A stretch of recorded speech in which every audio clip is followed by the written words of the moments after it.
नमस्कार.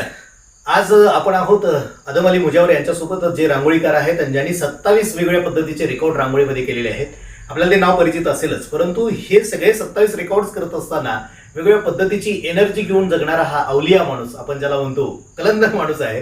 तर या व्यक्तीला नेमकी एनर्जी मिळते कशी आणि कशा पद्धतीनं ह्या वेगवेगळ्या रांगोळ्या रेखाटत असताना स्वतःमधला आत्मा त्यामध्ये उतरवला जातो, याविषयी आपल्याला समजून घ्यायचं आहे आदम अली मुजावर यांच्याकडून. नमस्कार. मी या कलेच्या प्रवाहामध्ये काम करत असताना की लोक म्हणतात की पैसा माणसाला जगवतो आणि कला माणसाला जगायला शिकवते. या कलेनं मला जगायला शिकवलं आणि या कलेच्या माध्यमातून मी जगत असताना यातनं काय मिळालं मला, याच्यापेक्षा मी काय देऊ शकलो आणि मला जे जगण्याचा आनंद मिळतो याच्यासाठी मी करत राहिलो. आणि एवढं भरभरून लोकांचं प्रेम आणि कला माझ्या उच्च कोटीवरती पोहोचली. याचं एकमेव कारण आहे की वाहून घेऊन काम करणं आणि निस्वार्थीपणे काम करणं आणि प्रामाणिकपणे काम करणं.